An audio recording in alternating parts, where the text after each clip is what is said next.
자, 이제 이번 주에 뜨거웠던 종목과 업종 살펴보는 시간 가져보도록 하겠습니다.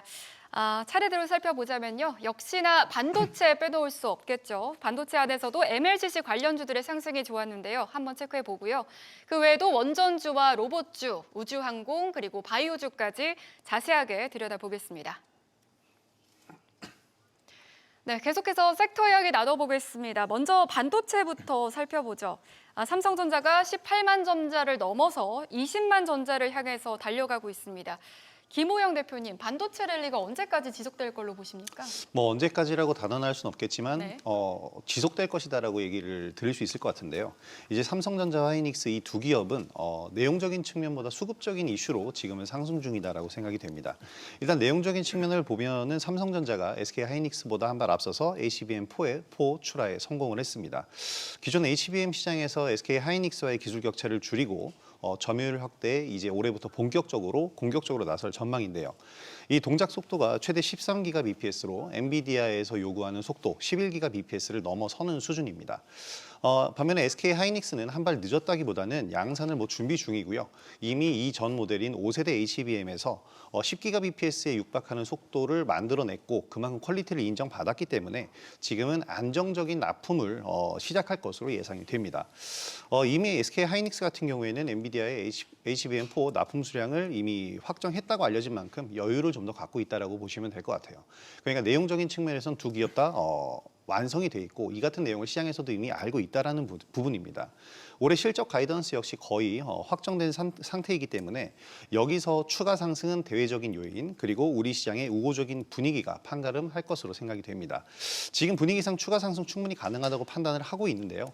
일단 이것은 막연한 기대감이 아니라 삼성전자 같은 경우에는 이제 시가총액을 1,000조 원을 넘어섰습니다. 일각에서는 나스닥이 있었다면 진작에 2,000조가 넘을 것이다라는 평가도 나오고 있는 상태이고요. 글로벌 파운드리 기업들과의 12개월 선행 PER을 비교해 보면 아직까지도 여전히 30에서 40%가량 할인된 그런 위치이기 때문에 추가 상승 여력은 충분하다고 생각됩니다. 네, 김호영 대표님께서는 추가 상승 여력이 충분하다라는 의견을 주셨고요. 허예남 대표님께서는 또 어떻게 전망하시는지 궁금합니다. 네, 같은 의견인데요. 네. 오히려 이제 추가 상승뿐만이 아니라 이제 지금부터가 본격적인 랠리의 서막이라고 표현할 수가 있겠습니다.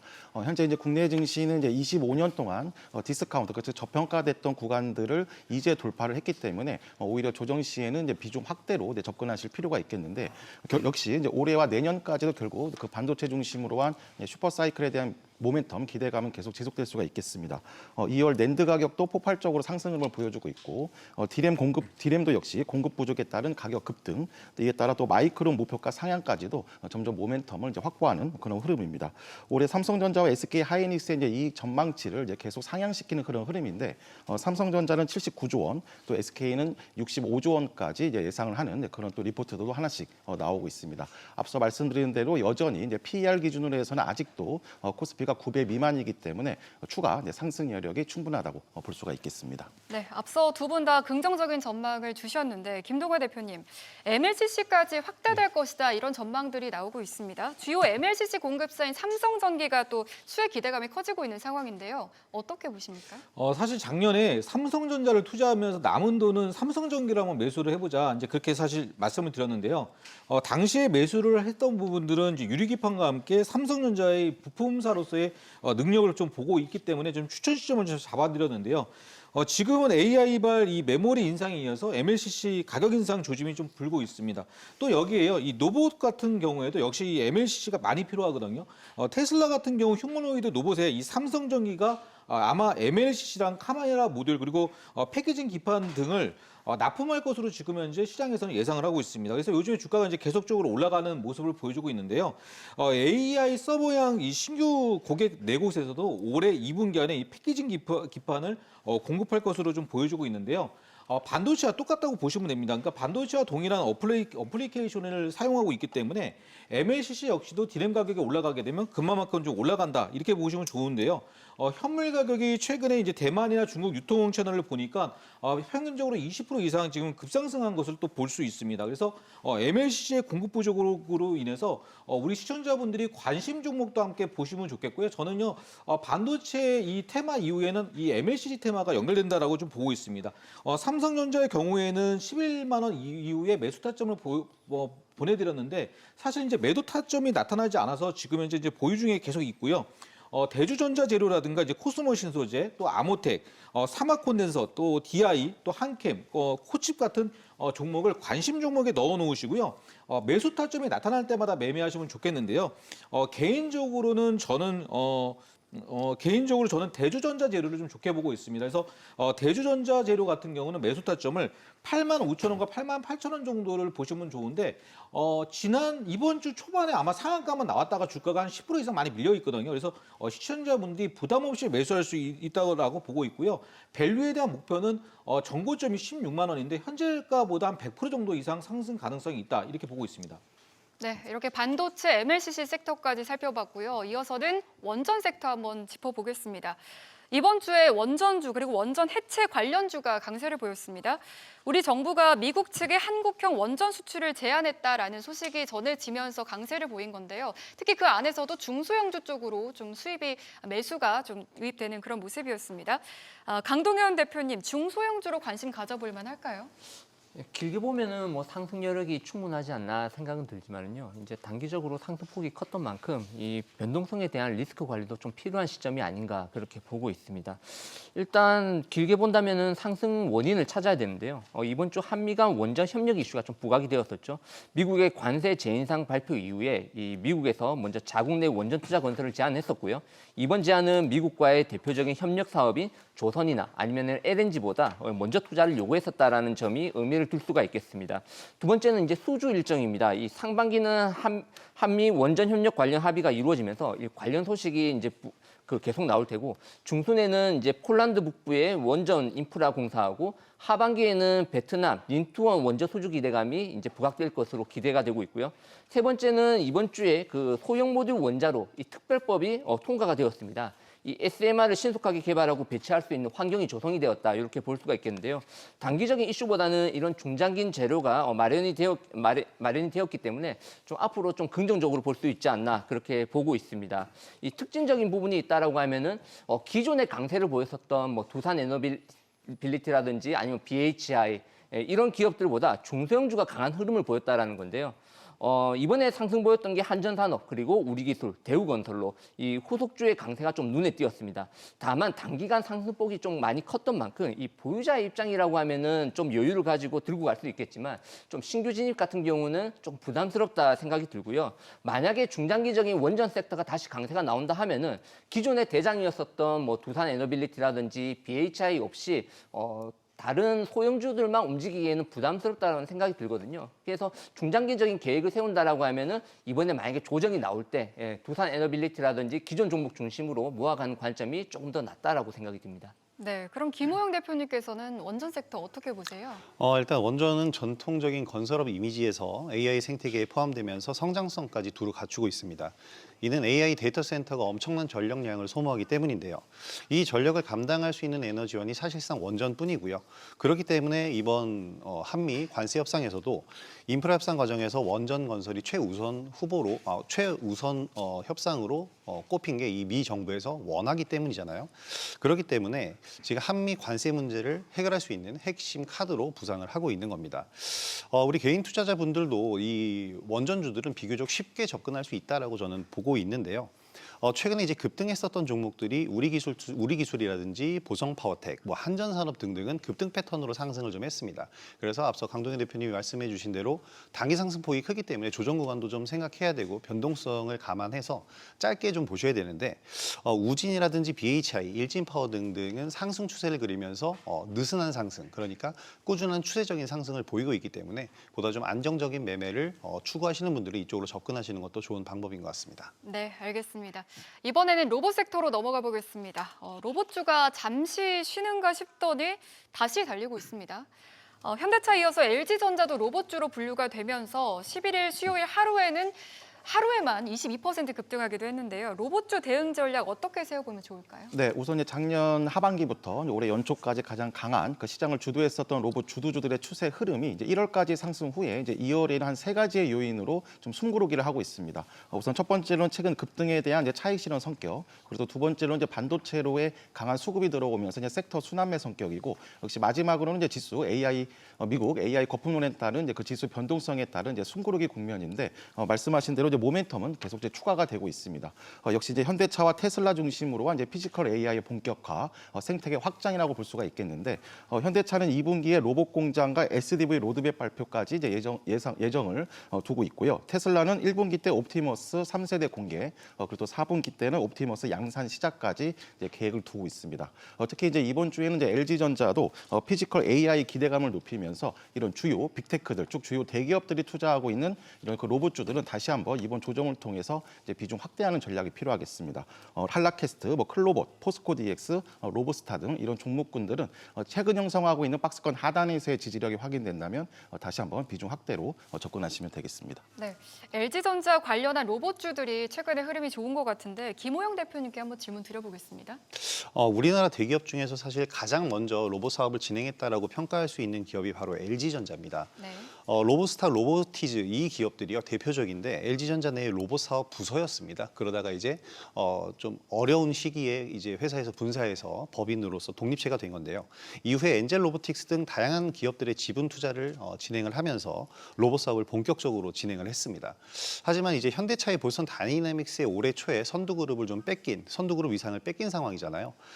그러면서 이제 다시 로봇 사업에 박차를 가하는 중으로 이제 볼 수 있겠습니다.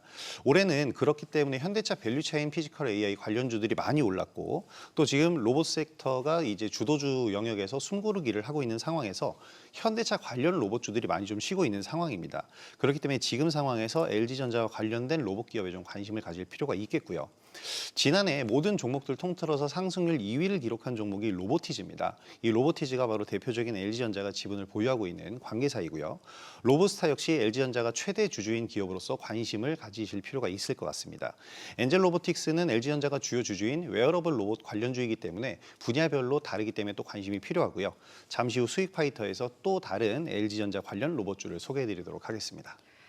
네, 또 최근 가장 뜨거웠던 섹터를 살펴보자면 우주항공 관련주가 되겠습니다. 강동현 대표님, 모멘텀이 이쪽으로 좀 많습니다. 첫 번째로 정부의 우주항공 산업 육성이 있겠고요. 두 번째로는 스페이스X IPO 구체화 이런 모멘텀들이 굉장히 많은데 이쪽 섹터 좀 긍정적으로 바라보면 좋을까요? 예, 아직까지 재료가 좀 유효하지 않나 그렇게 보고 있고요. 이 작년에 그 스페이스X의 IPO 이제 얘기가 소식이 나온 게 12월 달 정도부터 나왔거든요. 그때부터 해서 관련 종목들이 우상향 기조를 계속 유지를 하고 있습니다. 이 우주항공 쪽에서는 이제 소재라든지 아니면은 뭐 위성, 발사체 관련 이제 종목들이 여러 가지가 있는데 전체적으로 다 이제 2배 이상 주가가 급등을 했다라고 볼 수가 있거든요. 굉장히 많이 오른 거죠, 단기간에. 이번 달 예정이었던 아르테미스 2호 일정이 이제 3월로 연기가 되었는데 좀 조정이 나오는 듯 싶었지만 업종 강세는 또 계속 이어지고 있습니다. 좀 지수가 받쳐주는 영향도 있겠지만 일단 업종이 매우 강하다라는 걸 보여주고요. 업종이 강할 수밖에 없는 게 그 현재 같은 대유동성 시장에서는 미래 성장 섹터가 이 수급이 집중되는 그런 특징이 있습니다. 그리고 이제 이번 달 같은 경우는 정부 정책 관련 이슈도 좀 있었거든요. 이 우주항공청에서는 이 R&D에 2천억 원이 넘는 자금을 이제 뭐 엔진이나 소재 개발에 사용하겠다라는 발표를 했었고요. 그리고 우주항공 산업 투자 부분에 있어가지고 근간이 되는 이 우주항공 기본법도 상반기 중에 초안을 만들 계획으로 이 우주 산업이 성장할 수 있는 그런 정부 정책 기조가 좀 더해지고 있다 이렇게 볼 수가 있습니다. 일정 부분이 또 지속적으로 준비가 되어 있는데요. 일단 당장 3월에 준비되어 있는 게 이제 미국의 그 아르테미스 프로젝트 이게 이제 준비가 되어 있고 중국도 8월 달에 이제 창어 7호를 발사를 하게 됩니다. 앞서 24년도에는 창어 6호를 발사를 해가지고 세계 최초로 달 뒷면에 이제 착륙을 해서 암석을 채취했던 이력이 있습니다. 이번에는 달의 남극에 이제 들어가가지고 얼음의 위치와 양을 조사할 계획으로 알려졌거든요. 자, 그렇다라고 하면은 미국도 가만히 있을 수가 없겠죠. 그 미국 같은 경우에는 그 일론 머스크의 스페이스X라든지 아니면은 아마존의 그 제프 베이조스가 만든 그 우주기업 이 블루 오리진을 이제 압박을 해가지고 기존 프로젝트를 중단하고 모두 이제 미국의 달 탐사 관련해가지고 그쪽에 역량을 집중하는 그런 얘기가 나왔습니다.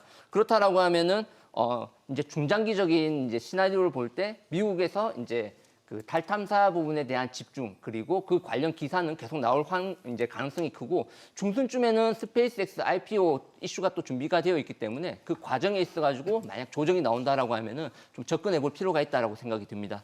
네, 아직까지 모멘텀이 유효하다라는 의견을 주셨습니다.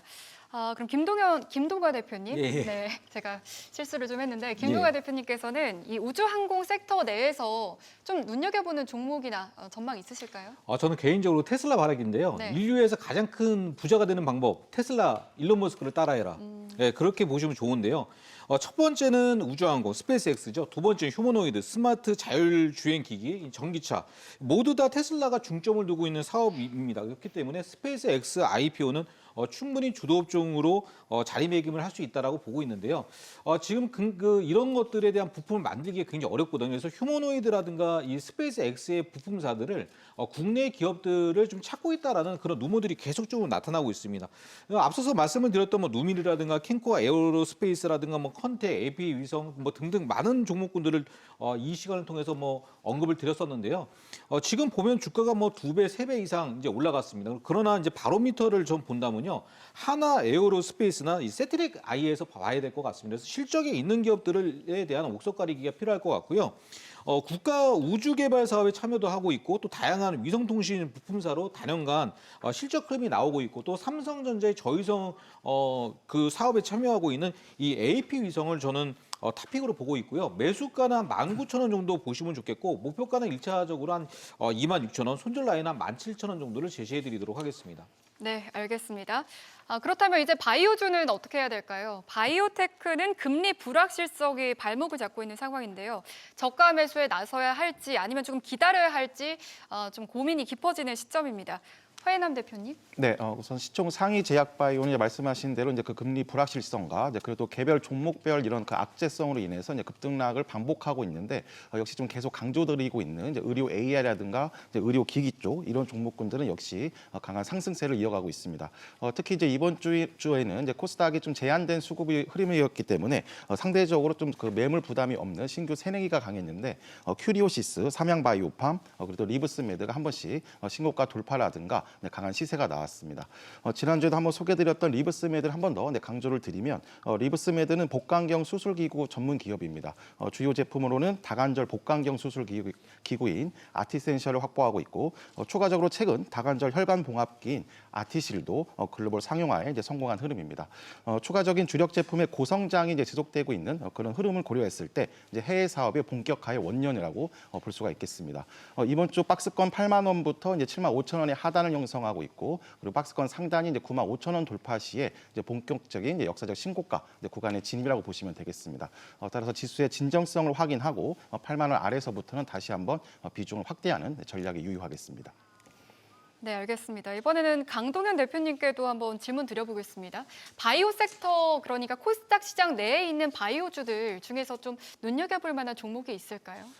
뭐 개인적으로는 이제 시총 상위 종목군에 좀 집중할 필요가 있다라고 생각됩니다. 이제 설 연휴가 지나게 되면은 아마 정부에서 코스닥 정책 부분에 대한 이제 얘기가 나올 가능성이 크다라고 생각되거든요. 그렇다라고 하면은 패시브 자금이 이제 유입될 가능성이 큰데 그럴 경우에는 보통 시총 상위 종목군들 중심으로 해서 자금이 유입이 됩니다. 아까도 말씀드렸었지만 코스닥 시총 상위 종목군들의 구성원을 보게 되면은 제약 바이오가 가장 많습니다. 10종목 중에서 6종목이 제약 바이오고 그 가운데 이제 로봇하고 그리고 뭐 피부 미용 이런 이제 포함이 되어 있거든요. 이제 전체적인 구조를 본다라고 하면은 만약에 정부에서 코스닥 지수를 끌어올리기 위해서는 쉽게 말해서 제약 바이오 없이는 불가능하다. 그렇기 때문에 시총 상위 종목군들의 포진에 있는 제약 바이오 종목에 관심을 가져야 되는데 다만 이번에 1월부터 해서 조금 아쉬웠던 부분이 알테오젠이 이제 코스피 이전 상장을 앞두고 있고 그리고 ABL 바이오 같은 경우는 악재로 약간 부진했었거든요. 그런 가운데 이제 업종을 이끌 만한 주도 종목이 없었다. 예, 그런 부분이 조금 아쉬운데, 근데 종목 하나하나 보게 되면은 뭐 삼천당 제약이라든지 아니면 뭐 보로노이, 큐리언트 같은 경우는 또 신고가를 갱신하기도 했었거든요.